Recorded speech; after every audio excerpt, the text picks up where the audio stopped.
Hello, what is up mga mom, sir, ma'am? Ako po si Ralph Cifra, isang visual artist from Manila. And today we are going to unbox and review the Dragon Ball Z Super Broly from the movie The Dragon Ball Z Super. Ito yung front of the box, so you have the illustration of Broly with the red blazing eyes, very dynamic pose. And this is a plastic model kit from Bandai. Super Saiyan Broly Full Power. Bird Studio, Shueisha, 2018 Dragon Ball Super, the movie production committee, Bandai Spirits 2019, made in Japan. So this is originally a 2,500. Nag-sale sila, 1,500 na lang. This is Broly. This daming mga promo images, mga comic book style na panels. Nakalaban nila si Goku. And you have the Super Saiyan effect. Tapos dito, Super Saiyan Full Power, a lot of information. Tapos, ayun, kalaban na pa si, Vegeta, tsaka si Goku. Tapos, super fun to build to. Na-build ko na siya. Tapos, buksan na natin. Okay. Tanggalin lang natin yung mga other pieces. Ayan. So, ito yung manual niya. Medyo mabilis lang naman i-build. I had a lot of fun building the model kit. Ayan. Alright, this is the finished model kit. It stands around 9.5 inches tall. Super laki nito mga mom sir. Compared yan sa, ito yung size comparison sa Marvel Legends na Spider-Man. Tapos ang width niya ay around, measure natin, 5.5 inches. So this is the figure and solid naman siya. Walang loose joints. Ayan. Shake test natin. Wala. Very solid build. And ito yung mga alt pieces na pwede nyong i-interchange sa model kit. So you have the extra hair. Ito yung kanyang extra hands. And yung mga face plates. Ayan. Either si Son Goku or si Vegeta yung mga alternate face plates na to. Tapos meron din siyang mga I think this is for the eyes. Ayan. Tapos ito yung sa face.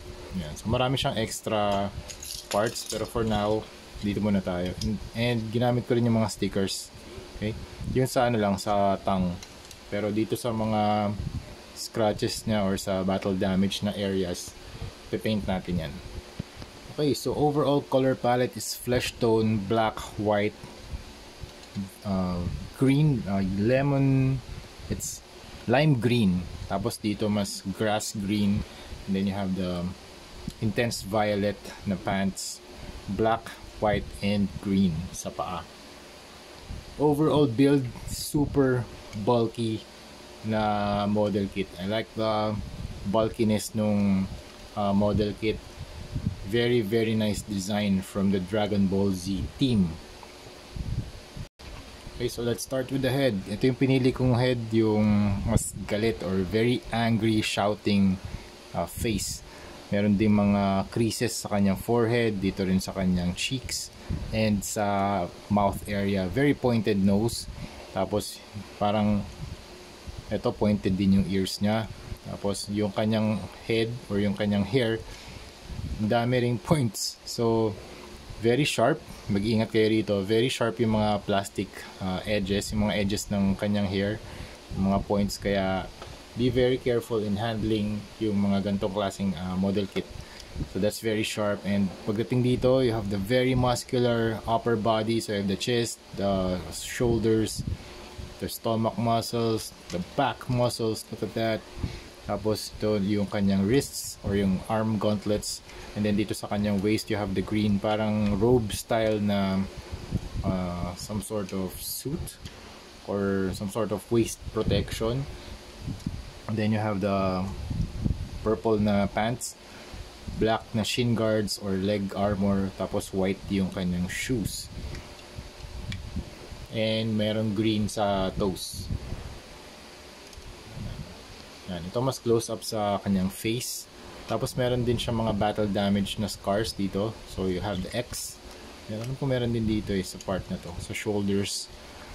Tapos yung ginamit kong kamay, fist hands yung ginamit ko para for this review. And then pwede nyo i-glue yung ibang pieces kasi hindi naman na talaga siya gagalaw katulad nitong part na to sa ilalim ng kanyang hair. Pero meron kasi mga replacement eh.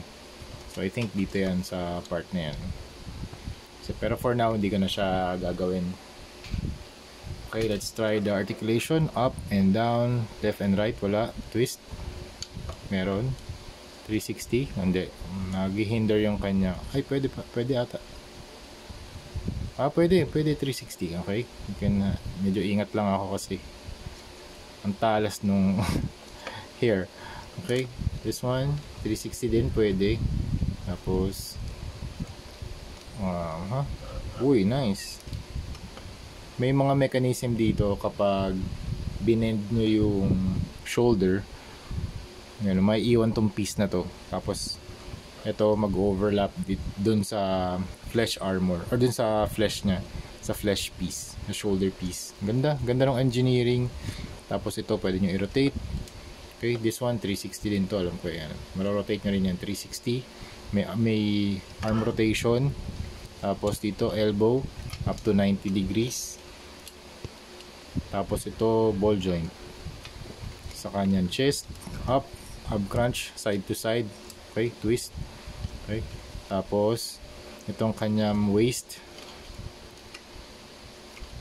na some type of robe, articulated din siya, so pwede mong iangat.